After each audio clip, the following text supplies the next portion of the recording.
Let's review some of the test tools that you have available to you when you're taking an online assessment such as this one. We're greeted here with a passage called Something to Howl About, and it looks like 7 questions. Before I begin to read, I'm going to preview my questions. Notice that I've got some drop-down items here, so I can mark an item to come back to. I can strike through different questions that I know don't make sense, and in some places I'll be able to highlight. Now that I've previewed the questions, I want to minimize those so I can just focus on reading. Some of the tools that are helpful are this line reader, which helps keep me focused. I can just move down by using my arrow key so that as I'm reading, I can stay focused one line at a time. There's also a highlighter here so that if I want to, in certain places, highlight sections, I can do that by selecting it and then choosing highlight. Passage 1. Something to Howl About by Michelle War. There's a myth that wolves howl at the moon, but the truth is that they have much more important things to do. They have things to say to other wolves, and they have families to protect. They communicate by growling and whining, whimpering and howling. They even bark. Howling works best over long distances. A howl can travel 6 miles in a forest and 10 miles in an area without trees. Fred Harrington has been studying the voices of wolves and coyotes for more than 40 years. He was a graduate student in college when he first became interested in wolves and wondered why they howl, hoping for howls. In 1971, Harrington moved to Minnesota and teamed up with another scientist who was already studying wolves. David Meck had put radio collars on some wolves so he could track them. Scientists often use these kinds of collars to locate animals and follow their movements. Each night, Harrington drove through the dark Superior National Forest listening for the radio signals. When he heard them, he would get out of his vehicle and follow the wolves on foot. Sometimes he trudged through snow reaching halfway up his thighs. When he finally heard a wolf howl, he recorded it. Then, night after night, he played that recording in the forest, hoping to hear a wolf howl back. It didn't happen. Says Harrington, I got used to the quiet. Yips, yaps, and yowls. After 3 months, Harrington decided to try something different. He developed his own set of howls and howled directly into the night air. Within seconds, yips, yaps, and yowls echoed through the forest. The sounds continued for a minute and ended with some broken bark-like yaps. Most of the wolves that howled back did so to protect their territory. They refused to move their families away from their homes. When the wolves did not howl back, they often moved to a new location. I was on the ground, howling to a pack about a mile away, explains Harrington. Dave watched from a circling aircraft as the pack rested on a frozen lake. When I howled, one wolf leaped up and appeared to bark once or twice. Within minutes, the wolves retreated from the open ice and into the woods north of the lake, where they lay down again. Harrington also noticed that each wolf family chose an area of the forest and stayed in that area. Most of the forest was occupied, but wolves rarely passed into territories of other families. The wolves were more likely to howl back when they were teaching their pups survival skills. They were speaking up to protect their territory, their families, and their food.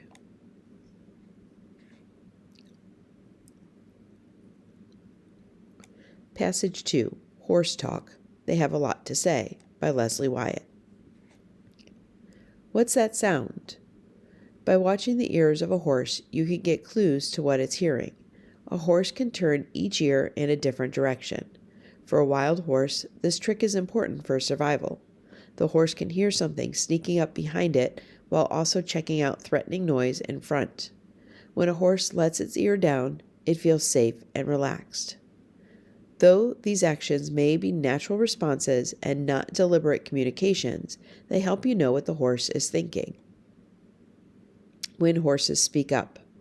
Sometimes, though, horses are not just reacting to the world around them, they're sending definite messages. For example, they know they are safer when they're with other horses.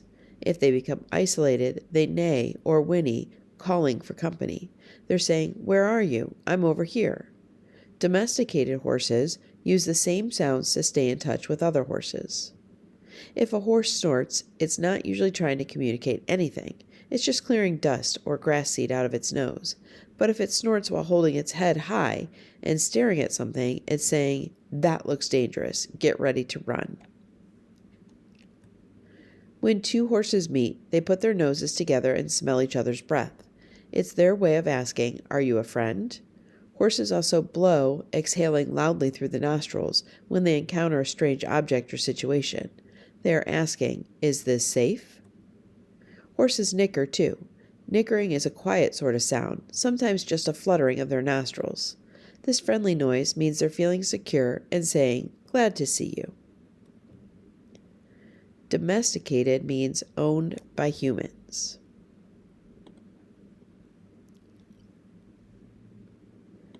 Now that I've read both passages, I can go back and more confidently answer the questions that I had previewed about them. In passage 1, how did Fred Harrington get results during his study? He created his own set of howls and used them to call the wolves. He made different noises as he drove around in his car looking for wolves. He followed the wolves in an airplane and played a recording of the howls from the air. He moved two wolf families apart so they would have to howl in order to hear each other. Here I can use these tools. Which ones don't make sense?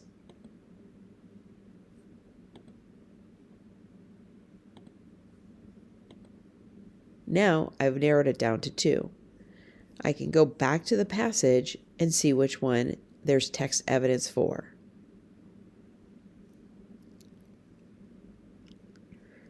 Here it says, each night Harrington drove through the dark Superior National Forest listening for the radio signals. When he heard them, he would get out of his vehicle and follow the wolves on foot. Sometimes he trudged through the snow, reaching halfway up his thighs.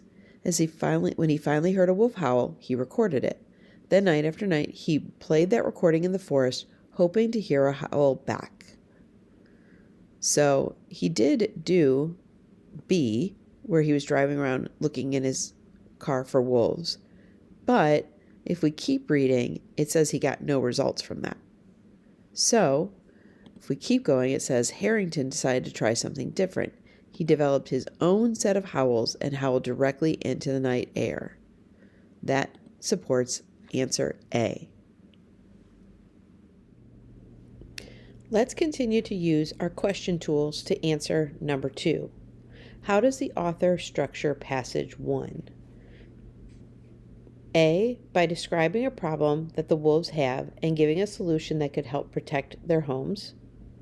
B, by using comparison and contrast to show that wolves and coyotes are similar to each other. C, by listing the steps that scientists follow to track wolves in order of their importance. Or D, by using a chronological description to share how scientists studied wolves. Let's use the strike through and take out any answers that don't make sense that we did not see in the article. So, did we have any proof of a chronological description, meaning time or year by year, month by month, to show where a scientist studied wolves or how they studied wolves? So we can strike that one out. C is by listing steps that scientists follow to track wolves in order of their importance. I'm going to go back to the article to see if there's any proof of that.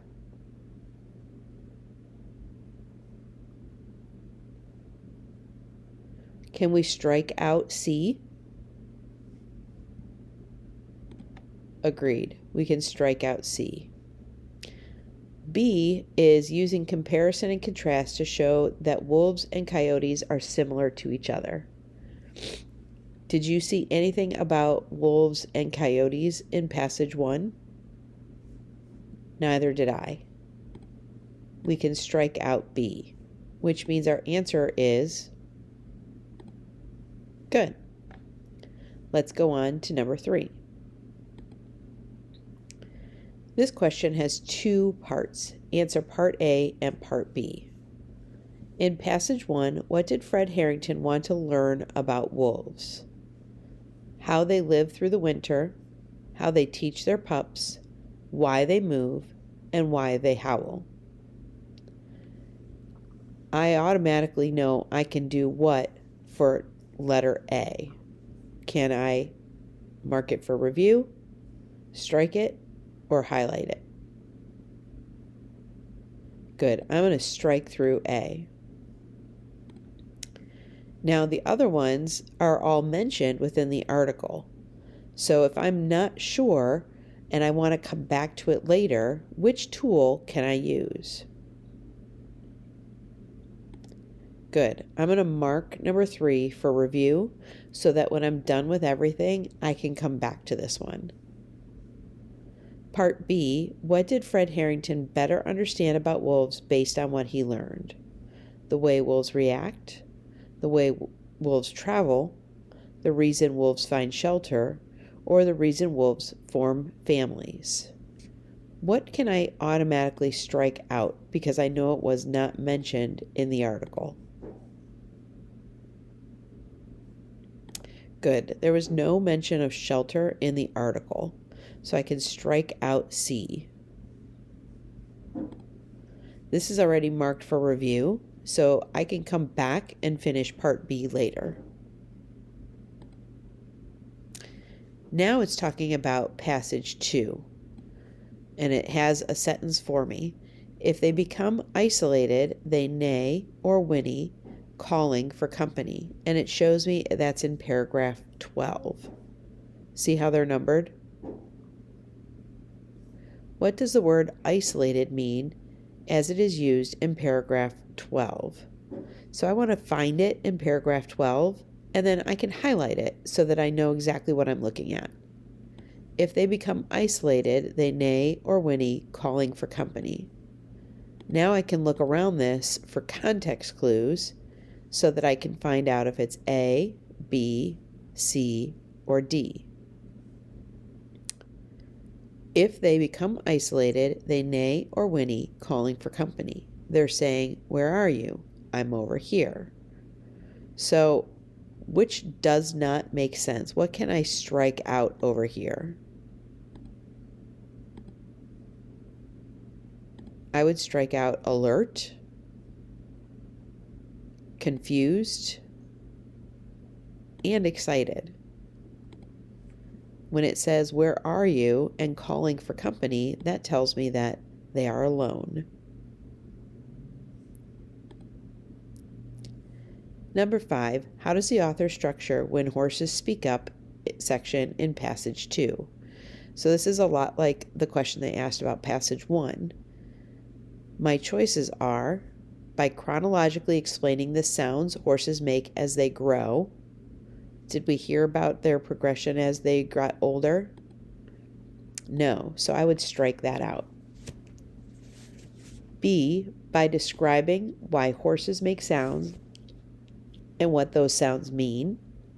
That could possibly be it. By comparing the sounds that horses make to the sounds of other animals. I don't know that they talked about it compared to other animal noises. And D, by identifying the problems horses have when communicating and then explaining solutions. I don't know that that was the case either. So I can go back through and look at the article and see if I can cross out any other ones from B, C, or D. What do you think? Good. I would cross out C and D, which means that our answer is B. Now we have to start comparing the articles. Which idea is supported by both passages? A, it is more difficult for animals to communicate over long distances than when they are closer together. I know they talked about that for wolves, but did they talk about that for horses? B, people can communicate with animals when they make the same sounds as the animals. So in passage 1, we know Harrington made the sounds, but did they talk about humans making the sounds in passage 2?